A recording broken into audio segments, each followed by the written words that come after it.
Hello guys! Hello Aquarius! Welcome dito sa aking channel. Kapalaran 888 Aquarius. Alamin natin kung anong messages, vibration, gabay energy para sa lahat ng Aquarius. Ito ay general weekly tarot reading. So I hope na makuha mo yung energy na gustong ipahiwatig sa'yo ng baraha, Aquarius. Okay, first week ng December 2024. Alamin natin, wow, summer solstice, it's the sun radiance and volcano volatility. Aquarius, nakikita ko sa'yo na yung first week ng December sa'yo ay sobrang positive siya or pwedeng maliwanag, okay? So, kung iisipin natin, December ay hindi na dapat mainit, 'di ba? But nakikita ko sa'yo dito na punong-puno ng init. And volcano to diba? Parang sumasabog. So, be careful. Mag-iingat kayo para sa lahat ng Aquarius kasi pwedeng mainit yung sitwasyon mo ngayon. Medyo sensitive yung emotion, mabilis kang magalit, mabilis kang mainis, mabilis kang mawala ng interest, mabilis kang mawala ng focus siguro. Or pwedeng yung iba sa inyo dyan, medyo sensitive talaga na siguro menstrual problems, pwedeng hormone problems, menopausal problems. Kung sa lalaki naman, siguro walang tulog, medyo problematic o ganito-ganyan. So, this week, mag-iingat kayo sa pakikipag-usap kasi pwedeng matrigger yung energy nyo, yung emotion nyo. Pwedeng magalit agad kayo. Like, isang word lang, pwedeng maging irritable ka. Okay? And nandito yung radiant summer.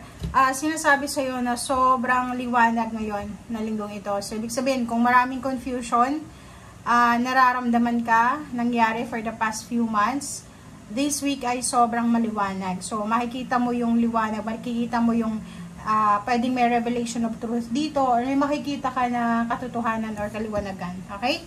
Yung mga misunderstanding ay pwedeng matapos na. From your Archangel Michael, sinasabi sa'yo na humingi ka daw ng tulong kay Archangel Michael para tulungan ka sa kung anumang sitwasyon na mayroon ka. Okay? So, for this week, invoke Archangel Michael, lalo na kung medyo nawawalan tayo ng pasensya. Diba? Natural yun Diba? Pag masyado tayong nawawalan ng pasensya, yung parang feeling natin, ang tawag dito, yung parang feeling natin ay nahihirapan tayo na i-control yung ating emotion. Dito sinasabi na ask Archangel Michael para tulungan ka na makontrol yung emotion mo. Okay?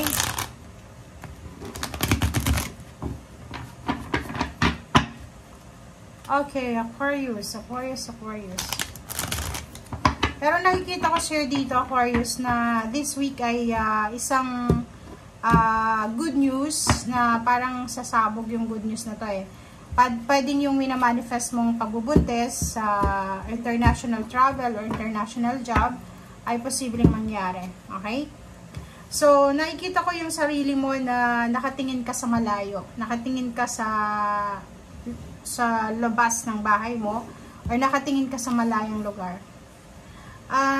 Nakikita ko share dito na meron kang posibleng decision making na gagawin na pwedeng mahirap gawin. Like yung humingi ka ng tulong sa ibang tao. Eto siya, sinasabi sa'yo, huwag kang mag-alala. Okay? Be strong, be courageous. Tawagin mo si Archangel Michael every time na nangangailangan ka ng tulong. Siguro kailangan mo ng tulong.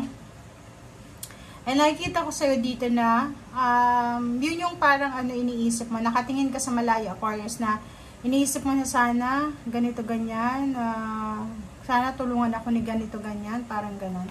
Okay, 6 of Wands. Victory, success, recognition, rewards, awards, salary increase, merong homecoming, celebration. So, nakikita ko talaga kasi may the sun dito. So, yung the sun na yan is nagsasabi sa'yo na sobrang happy, sobrang prosperous, sobrang positive yung energy na yan. Okay?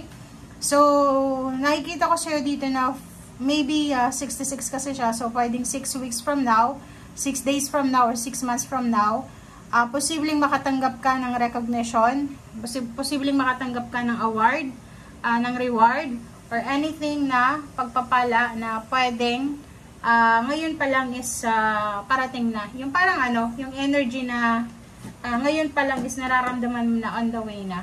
Okay? Okay, so dito sa baraha mong ito, sinasabi dyan sa'yo na may posibilidad na may binyagan, may fiesta, celebration, family events, reunion.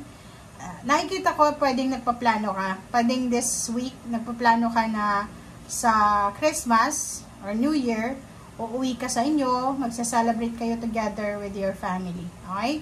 So, nakikita natin dito na aapo yung cups mo. 'Di ba? Parang sobrang saya, lalo na sa loob ng trabaho, sa loob ng negosyo, or sa kung ano mang ginagawa mo. So, nakikita ko yung linggong ito. Hindi siya malungkot. Sobrang happy, sobrang sipag, sobrang nakafocus ka, nakatutok ka lang sa kung anong ginagawa mo. Okay. Yung iba sa inyo dyan, yung parang naghahanap kayo ng mas mataas na sweldo, naghahanap kayo ng company na mas mataas yung mga benefits, maganda, marami. Naghahanap kayo ng stability and balance. So, sinasabi dyan sa'yo ng barahan na posibleng pinag-iisipan mo pa. So, dito sinasabi, wag mo nang pag-isipan. Okay? Gawin mo na habang maaga pa. Okay? So, nakikita ko sa'yo dito na may mag-asawa dito, Aquarius, na nag-aantay ng blessings from God. It's either harvest season, baby. Nakikita ko rin sa inyo dito na nakafocus kayo sa trabaho, sa pag-iipon. Nakafocus kayo dito sa pagpapagawa ng siguro ng bahay sa probinsya, or nakafocus kayo dito sa pagpapakasal, or nakafocus kayo sa mga bagong plano, like yung iba mag-asawa sila or mag-boyfriend girlfriend, mag-live-in partner, nagpaplano silang mag-travel abroad for work or for leisure. Yung iba naman nagpaplano silang mag-ipon ng pera para magpakasal and magpatayo ng bahay. Okay? Kikita ko sa'yo dito na sobra-sobra yung focus mo. Okay? Sobrang motivated ka, decided ka sa kung ano man yan na pinaplano mo. Naghihintay ng message yung iba sa inyo dyan, or pwedeng kayo ang hinihintay ng inyong magulang or kung sino man. So, nakikita ko sa'yo dito, hindi sila makagalaw kasi hindi nila, like for example, may gusto silang i-celebrate na birthday celebration, hinihintay nila yung hawak mong pera or yung padala mo. So, kung ikaw ay breadwinner, tawagan mo na yung parents mo or kung sino man siya na obligasyon mo, kasi naghihintay sila sa kung ano man yan na ibibigay mo. Okay? So, comment down below. Ito ay para sa lahat ng mga Aquarius friends natin dyan na nanonood. Maraming salamat, Aquarius, and see you again. Bye!